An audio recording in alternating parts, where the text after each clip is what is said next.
Thanks again for this opportunity to share a little bit of what will be my projects that I'm planning to do here. Uh, Yesterday, you were being a little bit trapped in some parts more technical, and I decided today to give a little bit of explanation how the maximum entropy is applied in our methods. In a sense, how you create our potentials based on the experiments using this kind of approach here. I will try to go over the equations until you derive the potentials that you are using in our models. After that, I wanted to show a little bit about, at least for one of my projects that I'm describing in my researcher proposal, that I think will be interesting to see how the possibilities that you can derive for this kind of project. In that case, are you talking about the cell cycle for the yeast and how you can explore the problematics of that? Okay. So I will try to derive the equations for maximum entropy first. If you have some questions, you can just stop me if I'm not explaining correctly. But okay, let's start the idea that I wanted to simulate a polymer, in this case, a homopolymer. Like I said today, I have like this basic potentials like bonds, angles, and hard sphere that is usual to use in this homopolymer potential, right? If I want to look the frequency that I can find in some of generic observables, of course we can write like this, like the, I forget, let me look here.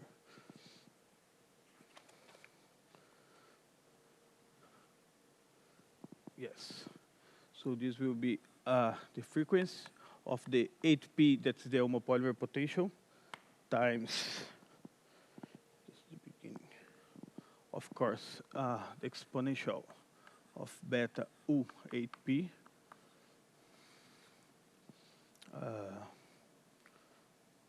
dr, just to make sure, yes, divided by the exponential of beta u 8p dr. It will give me, I'll get that just for not make it wrong at the beginning. Our integration of our probabilities, I will use R here. I not put R here to become a little bit small, but times the probability of the homopolymer dr, right? This is my probability density function.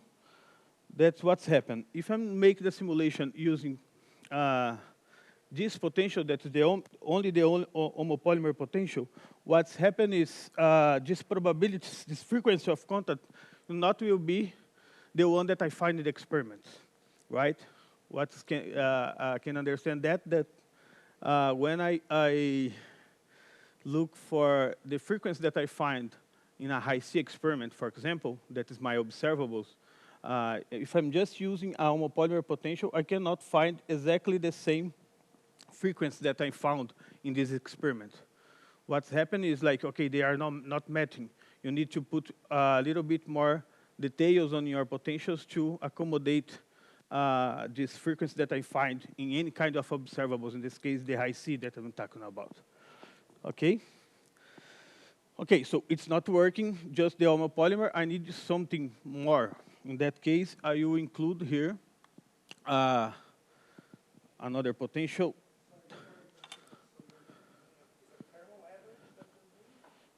Yes, like yes. The thermal average. So beta is 1 over kT? Yeah, I'm sorry, I not write that. Yes, where beta is 1 over kT, yes. And then on the right most equation, this phi is phi HP, or is another phi, or what? No, this phi is just the frequency that I find of each. On the right. This one? Yeah, is that HP again or not? What is phi? No, this is phi depends, can be any observable that I'm looking for.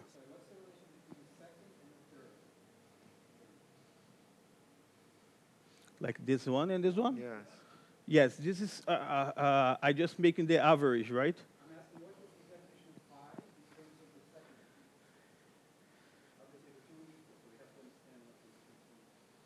Oh, I'm sorry. It's because I'm writing the phi here. Okay. This phi here is this, It's the same phi. the same phi of R here. Okay, I'm sorry.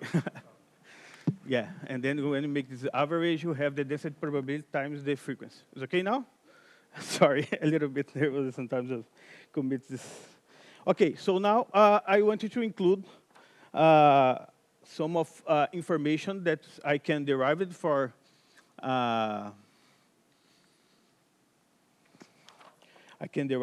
my experiments. That will be summation over I of, here you call, lambda I times that function f of R. Okay? So,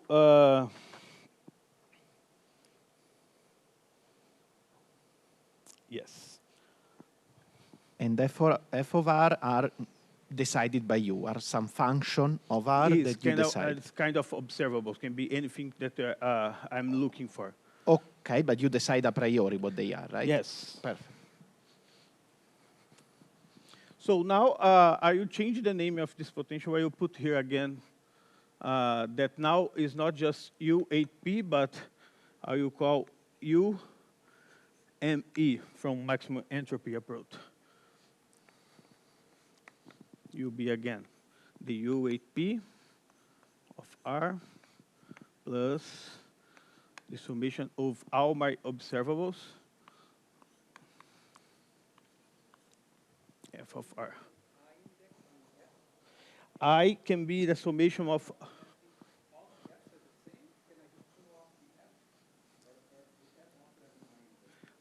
as I again. Thank you. Okay, so if I wanted to describe that using the maximum entropy approach, I need to create my constraints, right? To find what is will be my new, that I will call, I use phi, right? So phi ME. That's the probability, the same way that I made here. Now I need to find what is my new, okay, let me erase here to write it correct. Phi ME of R. Right? Antonio, Yes. can I ask a question? Sorry, I forgot already yesterday's lecture. So this is the potential for what exactly? This is the potential for... I'm starting talking about just a potential that I have a homopolymer potential. But that depends on what is R? R is a vector of space, like But is the distance between two... two beads. Yes, like you can understand, like you have a model like this way, right? Right. But you have more than two, right? So R is R... R is like the distance between two beads, for example. This is R. But, okay, but do you have Ij. to sum over Rij, for instance, you get the whole potential? Yes. Or? If you wanted to calculate the total energy, yes, you need to summation for over all the... So now you're concentrating on two of those? Yes. Okay. Yeah, I'm not using this IJs here just for shortening it, but all the time you are doing for all the pairs of interactions Okay. that you have your system. It's clear? Okay, so just for understand again, for this, the beginning, when I use or make a simulation using my probability distribution for homopolymer, I cannot find the probabilities that I found in the experiments. Now I want to find what's the best probability density function that accommodate my informations from the experiment that in, again, sorry. So I'm starting saying that we start for the homopolymer, and you describe this way in times the frequency of my observables times the, the density function just for the homopolymer. And I cannot find the best frequency that I found in the experiment. This is wrong. What I'm saying now, okay, I'm adding some constraints in my system that change my density probability function in a way that, in the end, my frequency of contacts or frequency of my observables can match the experiment. It's a three-dimensional integral? Is it r squared dr? Is that what you're trying to write down? Or is it just dr? No, just dr. Dr is like the Why is it just a one-dimensional integral? Why is it not an integral in three-dimensional No, it's a space? vector of the No, I know Cartesian r space. is a vector. I'm asking, is it a three-dimensional integral or is it a one-dimensional integral? No, it's this. Yeah, if you can separate this in dx, dy, and the z and make it No, no, into dx dy dz is equal to r squared dr. Is that what you want to write down? Sorry. dr is not equal to r squared dr. Sorry, I don't understand the question. When you integrate in three dimensions, Mm-hmm. it's not just an integral dr, it's r squared dr. Because each sphere has area r squared.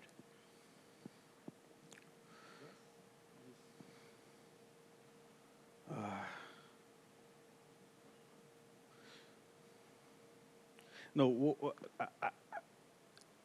like when you go over these equations, this is not have this r square here, so I can understand that.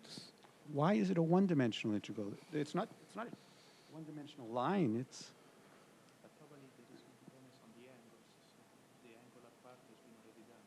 But then there's an r squared. I'm asking...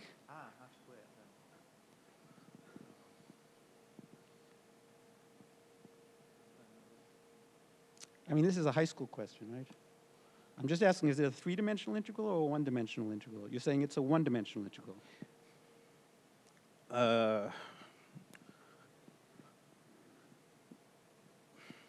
It's not a one dimension because we're talking about like the vectoring spaces here, and I really don't know why, because we not have this r square. I can take a look for you and answer you. Okay, thanks. Okay, but we are talking about a 3D polymer in the space, so I'm integrate over the space, but I'm not sure why I do not have this r square here. At least when I look the papers that I use it to declare that, they don't use that. I'm not asking this question, but I can take a look and answer to you. I just make a note here to not forget that. Yes.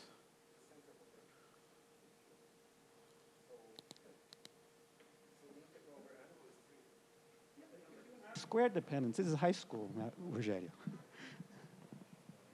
You have a sphere. The sphere has area r squared.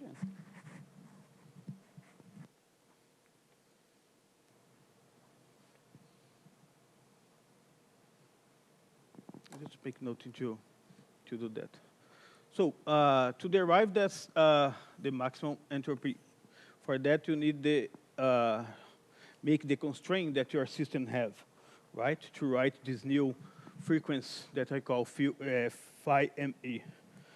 The first constraint is that I will call C1 will be that if you integrate the probability of ME of R dr is to be equals to 1. Okay? Like a sum of all probabilities must to be 1. I'll call it C0 because it's the most simple one. The second one that you define is that the average of the potential energy, so U8P of R times, again, our function ME, dr must be equals to thermal energy in KT.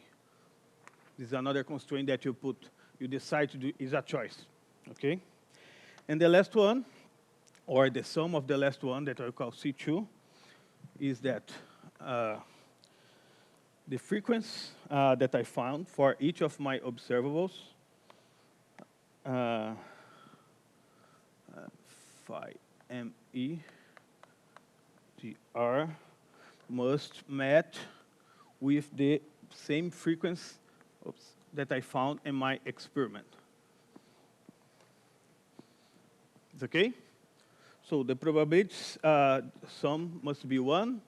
The average energy must be the thermal energy. And all by choice of observables must to find the same values that I found in any kind of experiment that I'm looking for. It's okay? Okay. So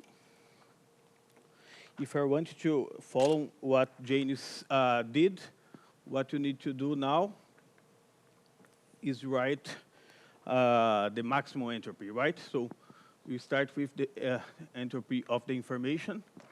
That is minus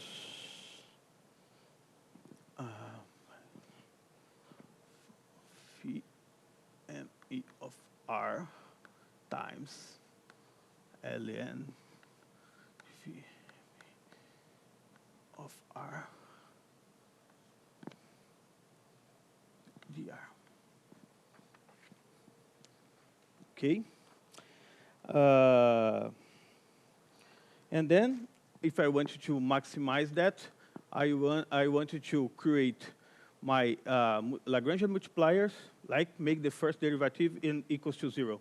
This is the definition of maximum entropy.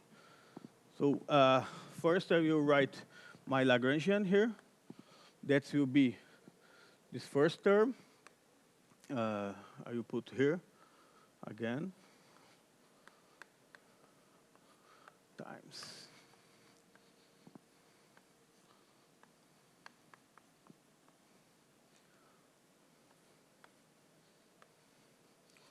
okay, minus my first Lagrangian multipliers times the first constraint that I have here. Let me improve this lambda because it becomes very ugly.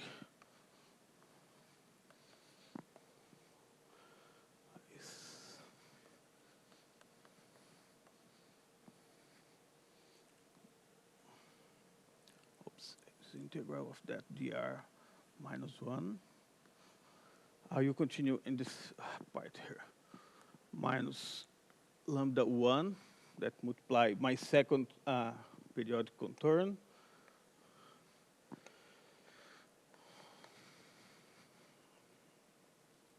AP of r times phi me.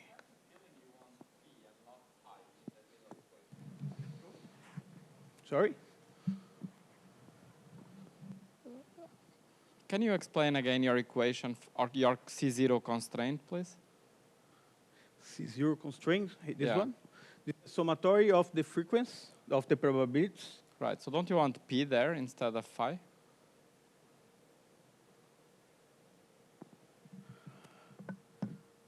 You mean here? This Otherwise, phi what's is the same that I told here. Is my density probability function. So you did not write an equal sign, you just wrote a box. Can you write an equal sign for phi? Sorry? Can you give a definition of phi, please?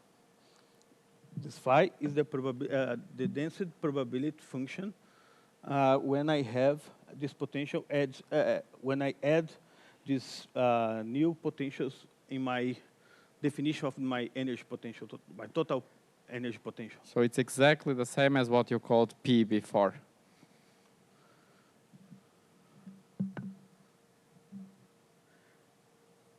You mean this one? Before you introduced the probability, P, which is the exponential divided by the partition function, with the wrong potential. Then you said, now I improve the potential.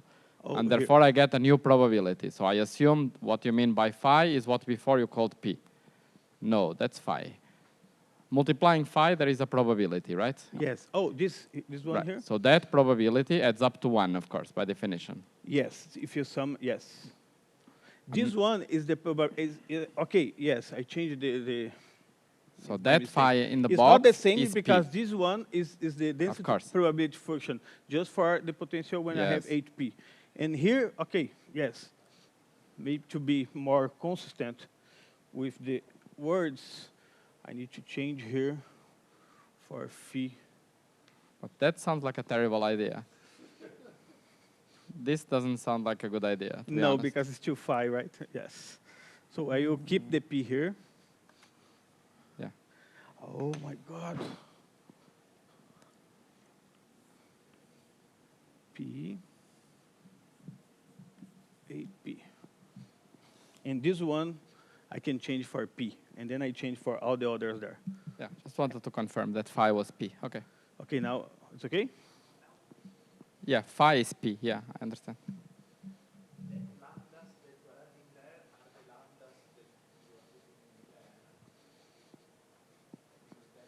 Yes. You'll be the same, yeah. At least I'm not writing it now because I'm just derive the lambda 0 and the lambda 1 here. This one will be the next one, the one that comes from the experiment. Because I will show next that lambda 0 and 1, you can just find them looking for our constraints here. And the lambda i's, that one that comes from the experiment, that one that I need to optimize to find them. It's not trivial to find, like the lambda 0 and lambda 1. Okay?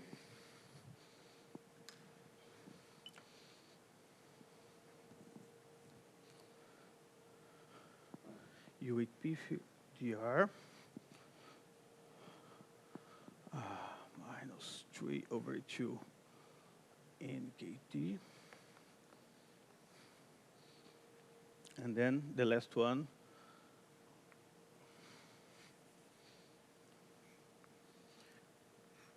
I will call lambda L here to make it more consistent. And then I change here for L, just to be more constant, okay?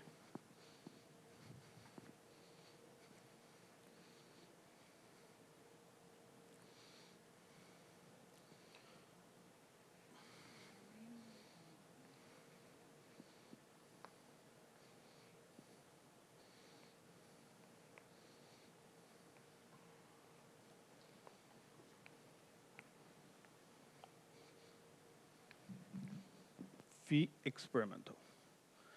In this case, I will use the same L. I will but put in capital here for not make word. Start here and end here. Okay, so this is my Lagrangian. I need to make the derivative.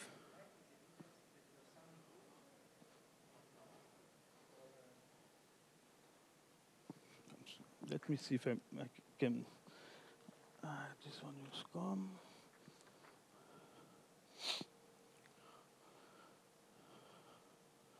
Yes, it's true. Of course, there's a lot of L here, so I need to make a summation. I can put this sign out here over L. Now it makes sense. And here, before I make the derivative and continue, yes? Terms, I just don't know what, the first term does not depend on L, the second term. In the last line, you have lambda L multiplied by something in parentheses. What depends on L in the parentheses? I just don't understand what L means. Why I have this L here? No, I'm happy to have L. I just want to know what in the parentheses depends on L. Just yes, this part will not be dependent. Yeah, when you make the derivative, this part will be. I understand what you are asking.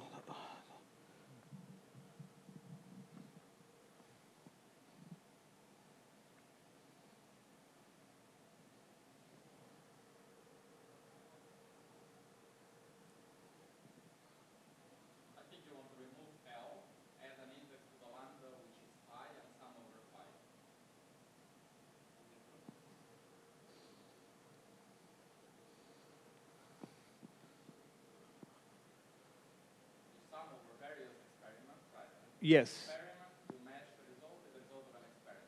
Oh, okay. Yeah, phi is capital of L. Yes.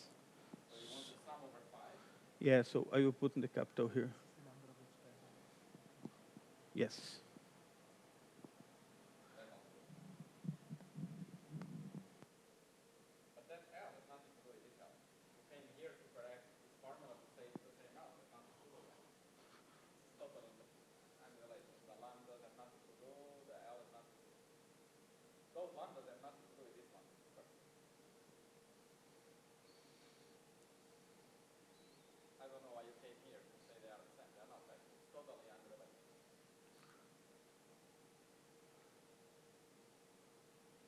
No. This lambdas L that I will find here will be the same that I found here in the end. This is my final answer. Just the way I include that, but I need to find this. And here I'm showing to you how I can derive a probability function that can describe what is this lambda that I can use. This is the maximum entropy idea, right? When you make this approach.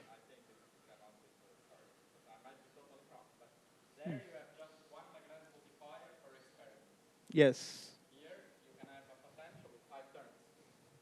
Yes, on each of them you have your lambda. There I can do 100 experiments. Just doesn't match. There, lambda is sum over experiments. Here, lambda is the sum of terms in the potential. Yes. Totally unrelated. No, because any observable that I'm looking here, I can create a potential that is related with this observable that I'm looking here. This is the point. Does it make sense? No. Why? I don't want to have as many terms in my potential as experiments that I do. That's not science, right? I don't want to have a million parameters in my potential. Sorry. Yeah.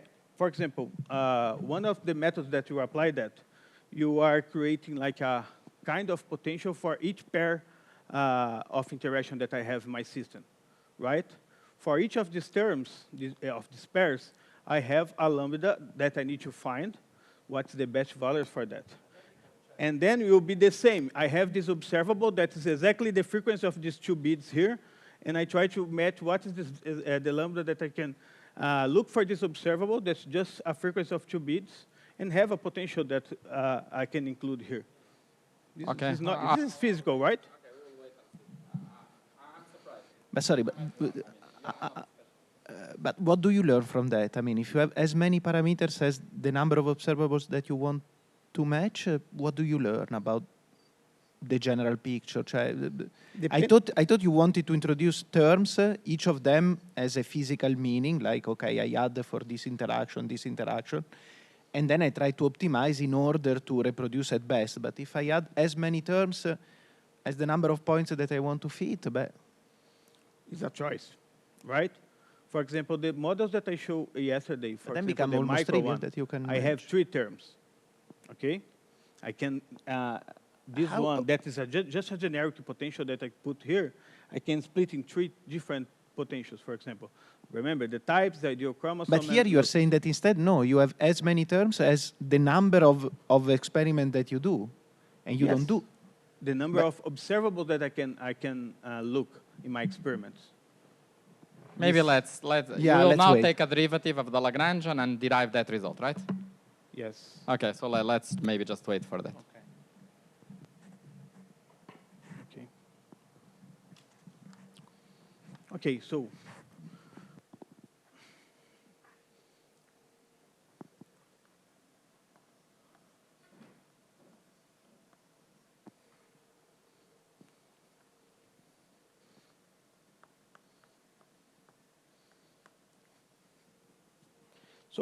I will just put the equation here. I don't want you to write every step.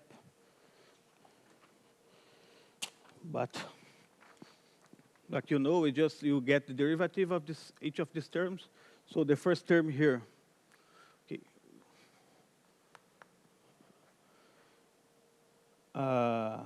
will be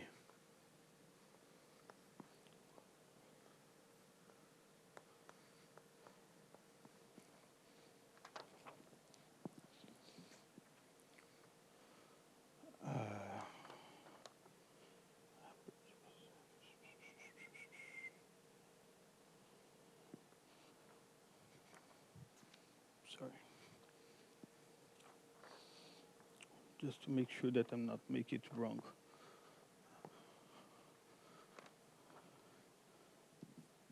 Okay, now it's become 1, right? Because I'm make a derivative of ln, and just 1 here. The another term here is just lambda 0.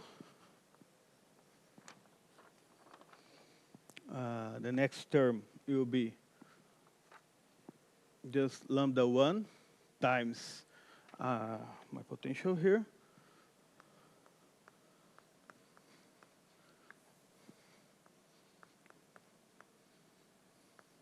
Oh my God.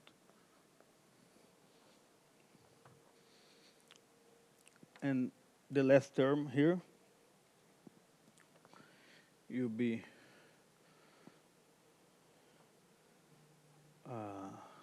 sum over L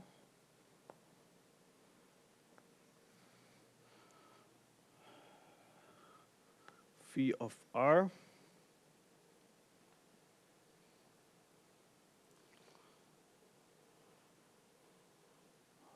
times my lambda L. Right? So now I will try to find what is my phi ME. I forget a sign on here, sorry. So phi ME will be, I write it this way.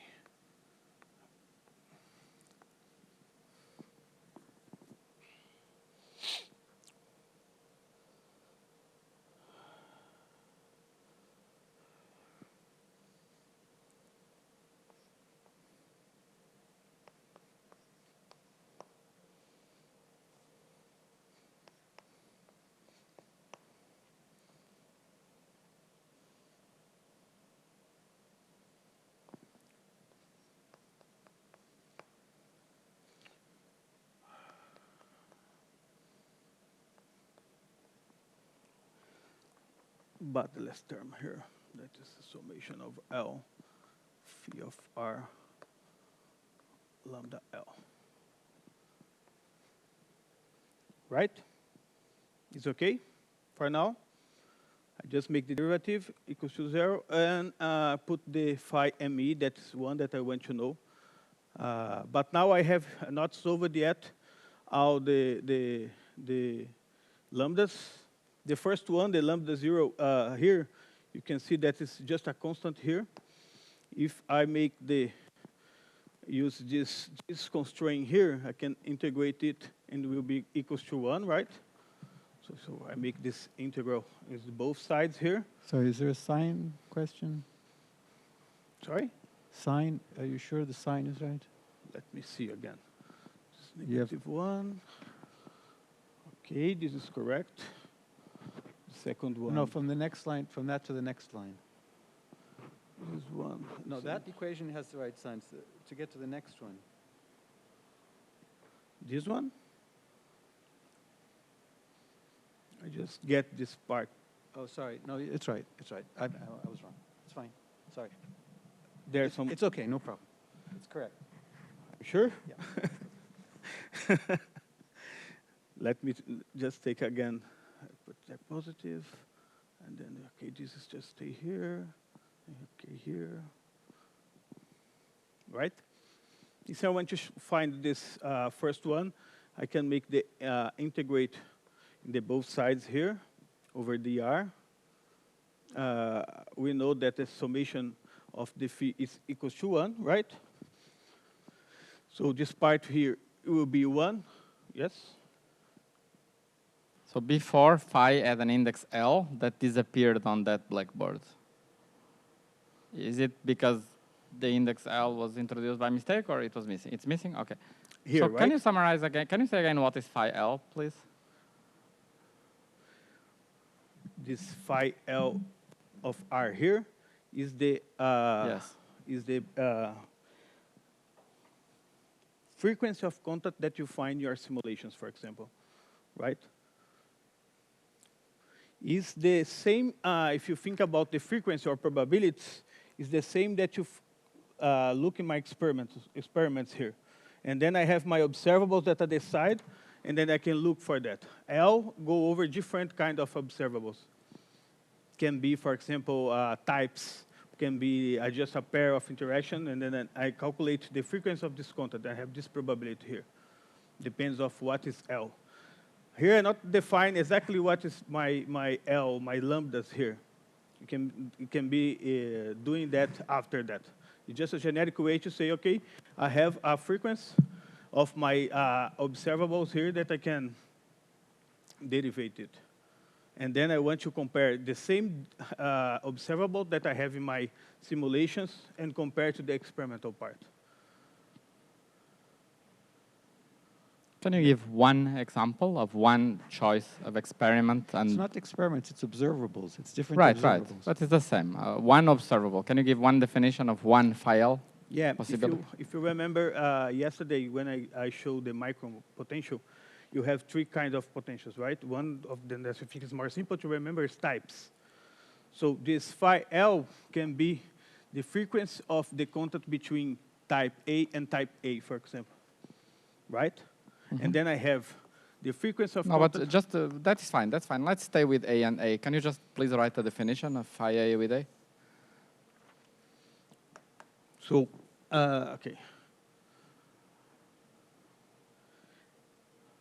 How I can define that? This phi AA is just when I look for my simulation, how I can, oops, I can just count the number of the frequency. I have a contact between two beads that's the type A, right? If I'm writing the potential for that, if you remember, I just write this UAA can be this lambda AA times a function between the distance between a specific bit A and A, right? I can make this a summation for all AA pairs that I have in this state in my simulation. Where I would this just like to have the F array is just a switch function that I can measure if they exist this contact or not. Can be binary, can be continuous. You need to make this choice. But suppose that you have just a switch function here that say, okay, I have this contact or not, depends of the distance between these two bits that I'm looking for, and then I have an energy that's associated with this, if they are in contact or not, and how strong is this contact, right? If I'm start without any values here, it will be 0. Of course, I don't have contact, but after you become iterative values, I can, or just give a guess in this lambda here, and then optimize to find what's the best values of lambda AA, that when I summation and compare to my experiments, this FAA will be the same FAA that I found in my experiments. This is why I call the frequency of contact or probability. You can work with both. In general, what's happening is like the experiments, they work with frequency, right? They can count the number of watts AA are making contact in the experiment. And here, in my polymer, for example, I can use probabilities, or I can just count, give a symbol of structure, how much of this AA appears.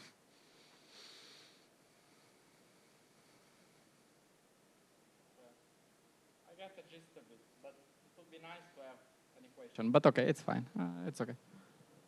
I think I could write it, but I'm not sure. But it's okay. You can go on. Yeah, it's okay. Or just like you see, I mean, otherwise it's a bit hard to follow if you don't have definitions. But I also don't want to. You probably have other things to tell, so go on, yeah. No, but when I write like,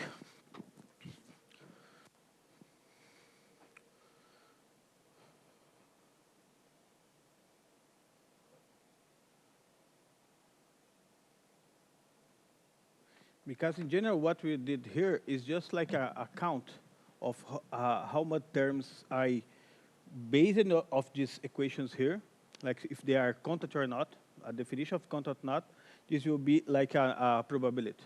Like I have 100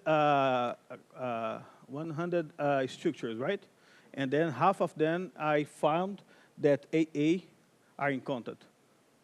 And then this is my frequency of contact. This is not to have a unit, it's like just a probability. So it's 0.5, for example. And then I look for my experiments and see that AA in general is 0.7. So what's happened is that probably my equation that try to describe that is wrong yet. I need to keep optimize that to make this become more strong. It's okay? No, it's more or less. I mean, yeah, I would repeat what I said before. You are explaining hand waving, but you wrote a beginning of an equation and then you did not put an equal sign. So that was my complaint. Okay.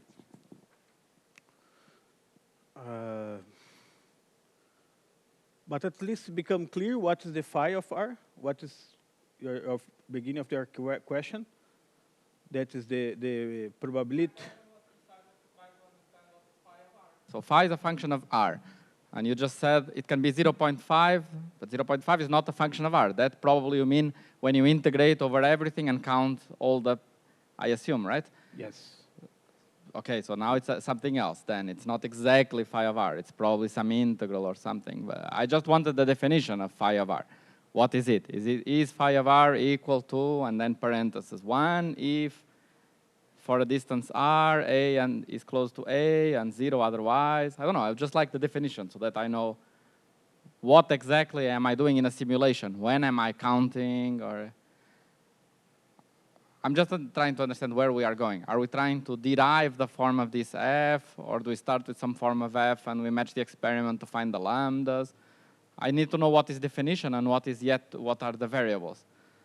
So I'm a little bit lost. I don't know exactly what are the variables and what are the definitions. Okay. So I'm start from here again. So I have my density probability that I want to discover. I don't know what it is. I know that I'm adding some potentials in my energy function of my simulation of my polymer. And then I need to show, okay, I need to change my probability density. The question is, when I use this probability density, I'm sorry because it will be the different letters, but it will be the same idea. Here, I not get the same distribution of probabilities of I find my experiment. And then I add some potentials in my energy function, and in a way that I can learn from any kind of experiments that with this new this probability distribution will be the same that I found in my experiment. This is the goal. Okay? And then I use the idea of maximum entropy, where I define some constraint by this new potential that I'm adding, this one that I put here. I say, okay, this new potential needs to obey some of constraints that I put here by hand.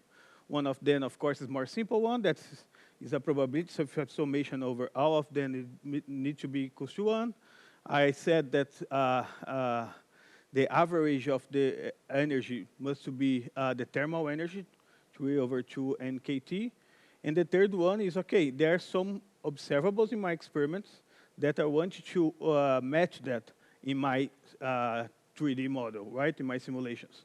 So these observables can be different kind of things, like I explained. You can be the types AA, can be just a pairwise interaction.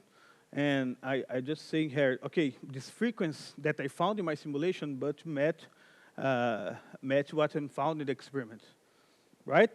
And then I write down the equation, make the assumption that if this constraint is enough to describe my system, what I can do is write the maximum entropy idea that you make this Lagrangian multipliers as constraints and say, okay, now if I find what's the best lambdas of my system, I can accommodate all this difference that I put for my constraints.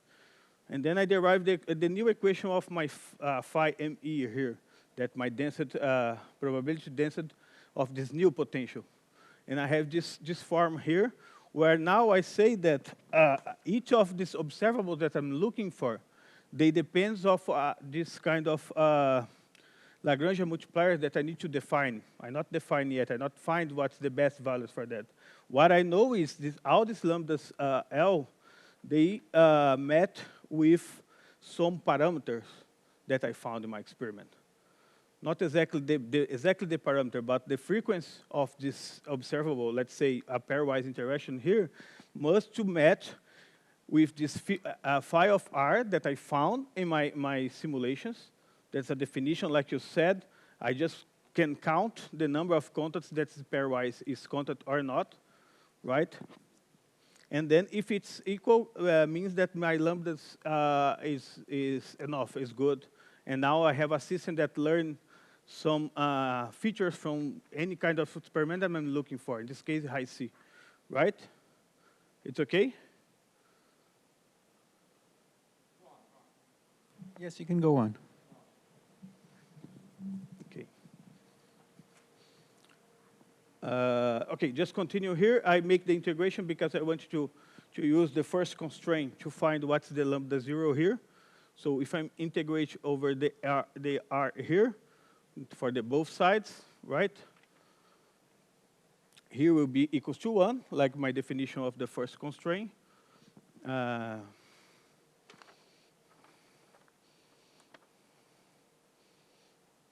Yes.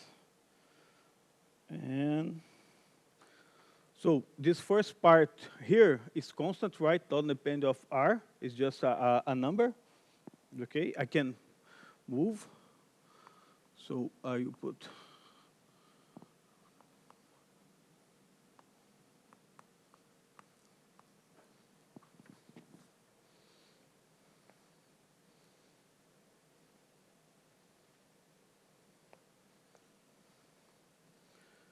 exponential lambda 1 8b of R minus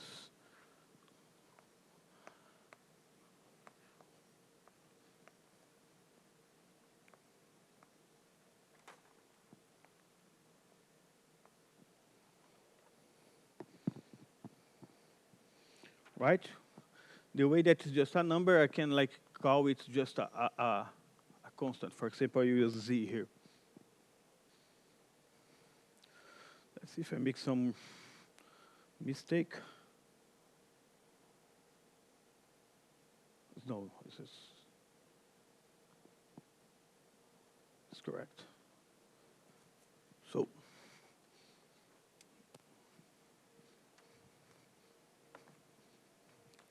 I just continue here.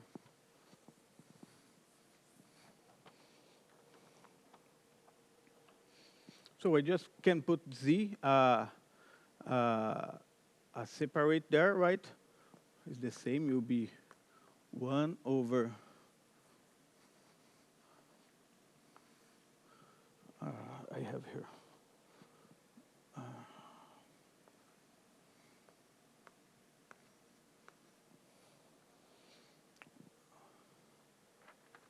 Okay.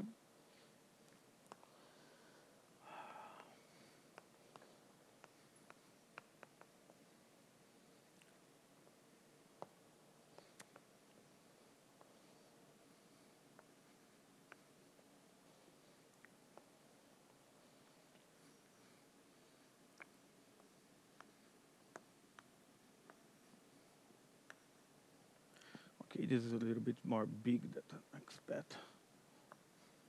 Yes. So this is my first, the first lambda 0 I found here. Okay, if I go back and I can put here, right? And I will have like this P, this phi ME in a complete version that I will write down just for understanding here.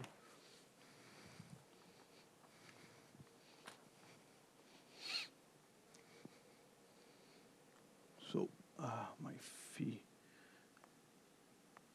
ME of R will be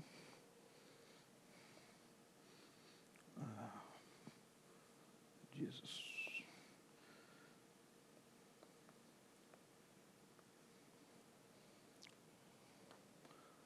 Okay. Lambda 1 8b of R minus the summation of L phi R lambda R L here over the integration. Okay, I can call it a name, but I can write again the same thing.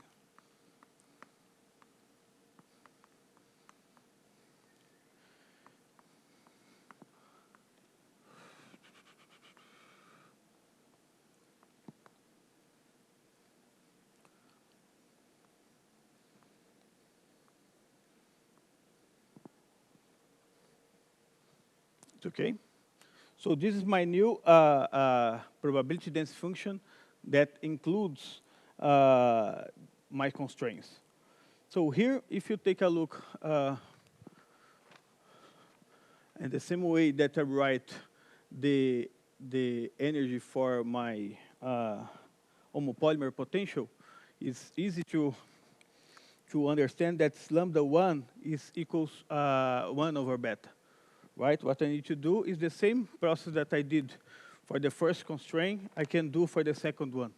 And then I find. I'm not doing that now because it takes a lot of time, but just for understand, the same way that I made for the first constraint, I can do the same for the second constraint and find the lambda 1. What's happened is 1 over beta. And then I can write down this equation a little bit more simplest. That was, I can change this lambda 1 for 1 over beta, okay? I want to say that you can trust me in this part because there's a lot of equations that don't make sense to do right now. But it's the same process. I write the equation in the same way that I made for the constraint 1 here. I made it for the constraint 2, and I can find the lambda 1. That is, it will be like, so you put here. So my lambda 1 will be 1 over beta. 1, and with beta is 1 over kt. Is okay? Okay, now I have this kind of probability that's met what I found in my experiment. If you take a look here, the equation that, the potential that describe my new probability density function is the one that I write there, is the U, the potential for the homopolymer plus these potentials that depend of the lambdas and the frequency that I found here.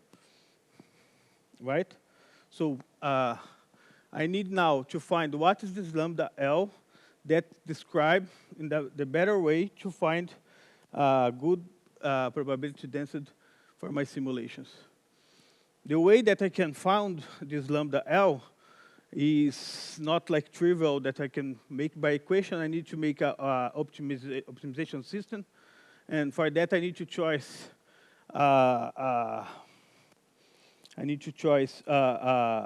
loss function to do that, and choose and make a choice of what kind of optimization I can do, right? For the works that I show for you in my presentation yesterday, yes. So I missed something. What's the relation between phi L of R and F of R in the potential? Is there any relation, or? You mean this phi of R and F of R yes, here? Yes. No. The F of R in my my energy function is, like I said, it's like if this exists or not exists, the switch function here.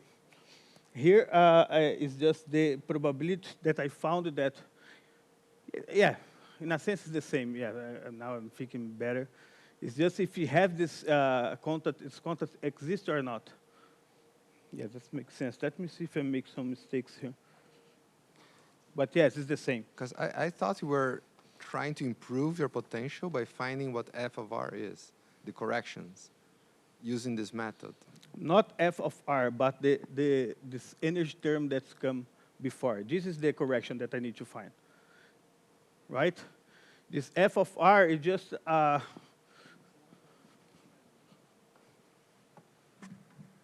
But do these lambdas as a physical meaning? yes, they have the units of energy. No, fine. But do we extract a lesson how to, once you learn these lambdas, did you learn something about the experiment that you wanted to match?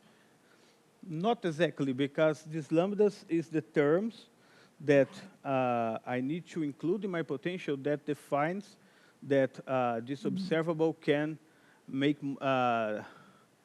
this contact or not.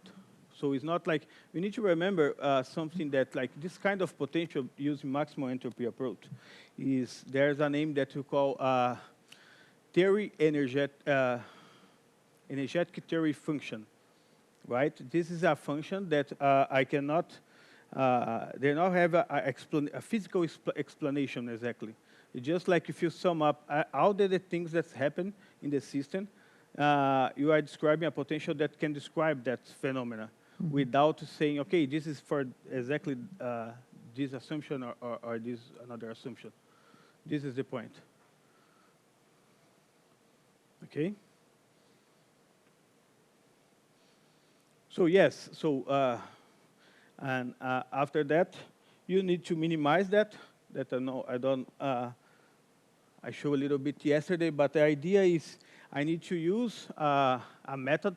In that case, now I'm using. You can use loss function, and you can minimize it over one simple gradient descent, for example. That we show that is not so very interesting for us because it takes a lot of time. You can be trapped, or you can use more modern kind of optimization like Adan or another type. So here you can open and choose what's the best tool to do that. But the answer in the end is exactly that. You need to find what's the best lambdas that describe the experiment that I'm looking for. And then you have the two models that I showed yesterday. One of them is you make some physical assumption about these lambdas, and then you define, for example, the types, the ideal chromosome, and loops, for example. Or the second approach that I don't have time to show yesterday, but you can use these lambdas like for all pairwise interaction that I have in my system, right? If I have like 10 beads, my polymer have 10 beads, I can match one lambda for each pair of interaction of that.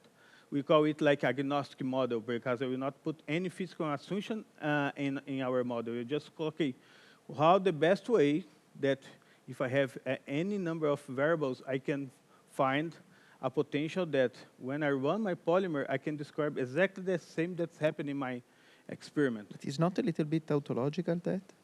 Sorry? Is not a bit tautological that result? That you want to match 10 10 I mean, it looks a little bit like overfitting, right? I mean, you... Can be, yes. Okay.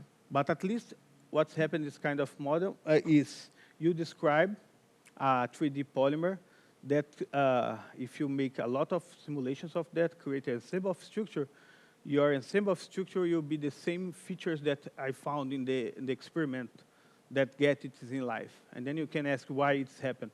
Because you need to remember that 3D structures for chromosome you cannot visualize. There is no experiment that can go there and take pictures for the 3D structures of the chromosome. This information don't exist for us, right?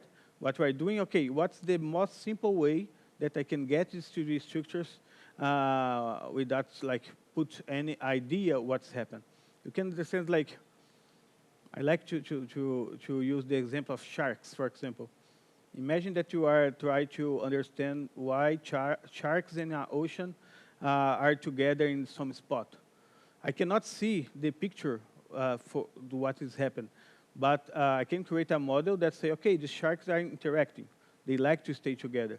But in the reality, what's happening is probably you have some blood there and make all the sharks comes together, right? I don't know about the blood. I cannot measure the blood, right? But for some way, I can make a model that can understand that sometimes, for some reason, these sharks comes together. The same happened in our kind of polymer model here. We do not know exactly what the biochemical reactions that make this transition of parts of chromosomes go for one part or another. What we know is that, okay, this is what's happening in nature. You have the experiment that see this proximity. Now I can get a model that look that and say, okay, give me a model that I can have the same movement. I'm not saying, oh, these movements are made because that. We have some ideas, but we're not sure about. Anyone, this is unknown for now. Exactly, we know that probably some proteins that interact with the chromosome that make this movement, like some electrostatic kind of interaction that make it move, but we don't know about that. This is the assumption that I'm trying to explain here. I have a question before Pedro, maybe. So yesterday you said that there are some corrections to the potential that, for instance, represents loops in the chromosome. Yes. How do you know that? Because from this method, how do you know the physical interpretation? You don't know. So how do you Why did you tell us? Yeah, Let's do two loops. yeah, I can tell us that it's the same that's happened some years ago about some protein interactions, right? What my model was describing here, if you look my plot, I can see the formation or not of this loop and the time that they are formed or not. We cannot say anything about what's the mechanism that are doing now. But I have a system that can describe the same movement. What you can do, and the people did it a lot in protein folding, for example, is that, okay, let's create an idea of what is this mechanism and use like a variation method to increase or decrease this kind of potential and see what's happened in my 3D structures. And then I start to take idea that how I can modeling this mechanism. So this kind of agnostic model for chromosome is the same that's happened in protein before, is you can use this potential as a background potential and then include some different mechanisms to understand. For example, I don't remember if I have time to show yesterday, but we have the same in the bacteria. What's happened in the bacteria is a chromosome that's circular. And then when they start to make the replication of that, so they form like something like that, right? They just start here and they have like a semi-ring, a ring and a semi-ring here. What's happened, you know that some proteins that need to get this part and pull for the other side of the bacteria. Remember that bacteria have nucleus, so all the genetic material are spread over the, yes. So there are some proteins that need to pull that for the other side, right? You don't know exactly what's the interaction about this protein that makes that. What you observe is that if you make the depletion of this protein, for example, you stop the replication of the bacteria. Now, what we are doing that you make this background potential using this agnostic version, and then you start to include, okay, if I make a potential that I can change the concentration of this protein, that change the force that is pulled for the other side, you can start to understand the mechanism. I think the idea that you, maybe I'm not good enough to explain that, is that there's a lot of unknown information here. And then you just, okay, what the information that you have, and then what you can extract for that. This is the idea that you make this kind of analysis over these simplified models in chromosome. This is not new, because the people are doing that for like 40 years in protein folding, for example, and they have very good results. What we're doing now is just, of course, it's a completely different system, but there are some ideas that you can use the same. So I'm not creating that for now. It's not new. This is like for more than 40 years ago, the people are doing that. Yeah, so as you just said right now, so a lot of this is very well-known stuff, right? It's maximum entropy, it's used everywhere, and so on. Could you say a little bit of what you did? Because all this is probably textbook stuff, right? So Can be, yeah. So could you tell, maybe it would be nice to know a little bit, what exactly did you do? Okay. The first thing that I can say is apply that for the system of the chromosomes. Like I said, the maximum entropy can be applied in any kind of experiments or any kind of observables that you have, right? I think the good idea that you find is that when you go for the high C experiment, for example, high C is a system that have, they measure frequency of contacts, right? And frequency of contacts is a parameter that you can find, it's easy for us in a simulation make the same, calculate this frequency of something, right? In case of a homopolymer, for example. So I think, okay, this is a good idea, can match with the experiment. And then what you perform is applying that and look that the results are really interesting, because now you, for the first time, you have a 3D structure for the chromosome that you don't have, without put any concept of that. This is the point. I can create a homopolymer with, okay, I say, oh, this part of the chromosome I can put by hand without any definition, like for the first principles or whatever.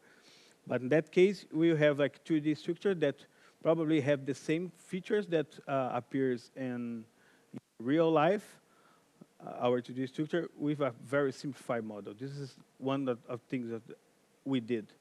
Of course, there's another part that is the like I said yesterday, all the ecosystem to work with these things. When I say that about the computer tools to use that, we create everything. Like before, if you looking like 15 years ago, the people just using other software that have for another things, right? For proteins, for example. And now we need to create all this ecosystem. There are a lot of spots that I don't have time to show yesterday, but like this whole deal with these trajectory files, how to simulate that, to simulate it fast because this become larger and larger. So this is something that's not exist. We create like in 3 years ago all the ecosystem that can work with that, right? For example, this agnostic model that I showed to you that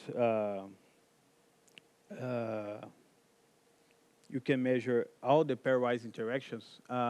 Before, you cannot do that because you don't have like algorithm to do that faster. You don't have computer that can handle with that. If you have a polymer for 1,000 bit, for example, you become trapped in terms of computational cost. Right? This is another contribution that I did. We create like another way to use a combination of different features like optimization method in machine learning that the people are using. I bring that for this idea and make it like we can do that like now if you compare that the first simulations that the people did in 5, 6 years ago, you get at least 1,000 times more faster. So this is as some of my contributions that I did in the field. And then now you have this ecosystem working. And now you start to apply for a lot of different ideas. My idea that I intend to show today, but probably not have time, but you have some system that there's a lot of interesting things that we not understand. For example, the yeast cell cycle, there are some features that interact with the centromere and telomeres, for example, that experiment cannot capture that. You cannot, there are not experimental technique to do that. But if you're modeling and believe that your modeling are creating these 3D structures good or good enough, you can start to understand that. You not have experiment for that. This is one of my ideas that I want you to do that. And the stuff that you told us about is not something that you worked on, right? You are trying to just review. You are applying. To get the starting point, but you really start here trying to match the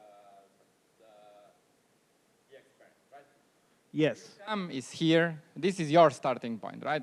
All this was just textbook review that you did for us, but your work is starting here, fixing the lambdas matching with experiments, Yes. and then using this type of potential to simulate the movement of the dynamics of the polymers and so on, right? Yes, exactly.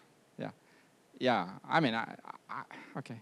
I think it would have been better to do that, to explain that, to start here, I think. I think that sounds very interesting, all these dynamics of polymers and so on. Anyway, my advice for future, this is a nice starting point. I would start here and explain that. Yep. Okay. So we're already over time. I don't know if you want to summarize or we can keep going to the questions. It's up to you, Antonio.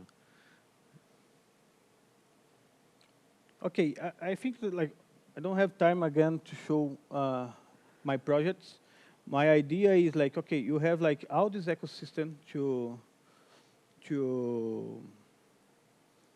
study. There are a lot of things that you don't know about it. You have all the tools that you can do that now. And what I can say about is like, we are the first people that are doing that in the US. Like there are another group that started to make the theory about genome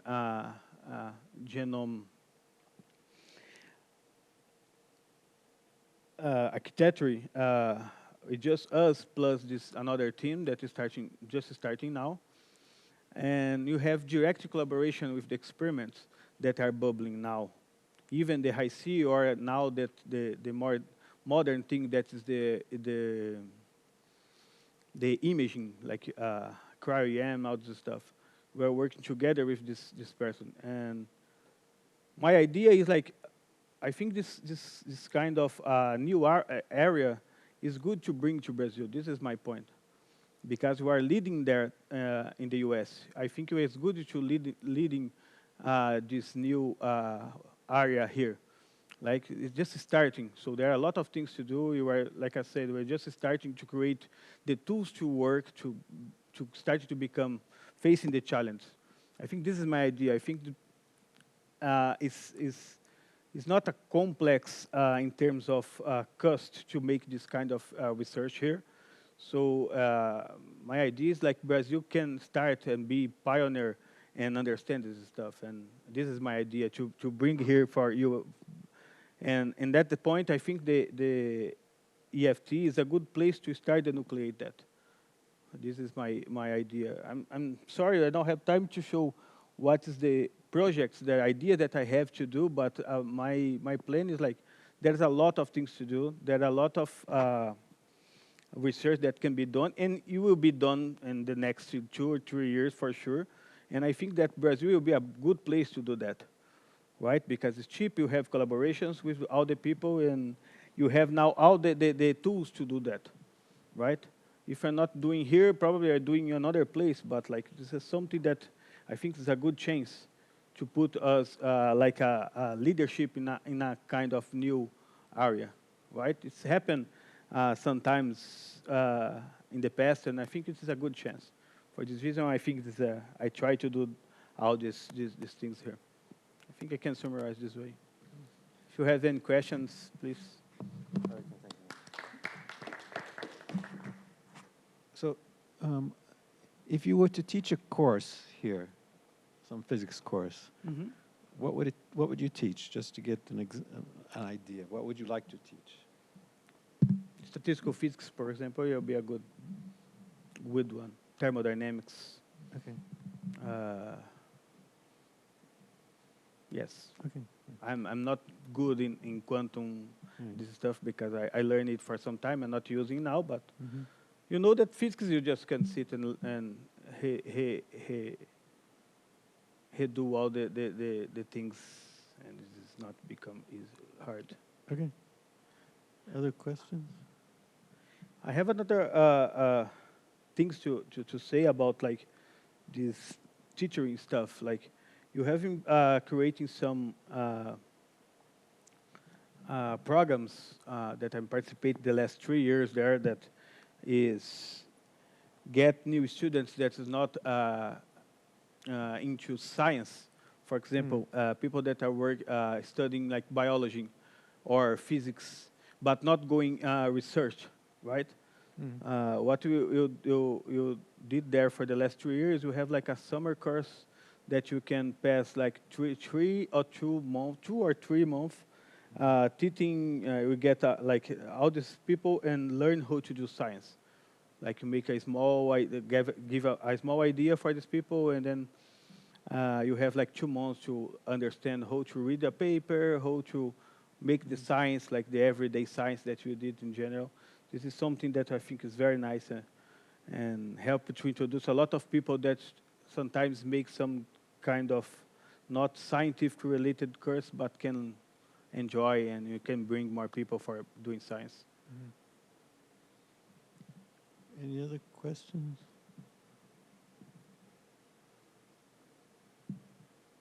Yeah, I think it's just Ricardo is online. I don't think Hilda's still on. Any questions from people online? No? Okay, so let's thank Antonio again for the 2. Thank you. Bye.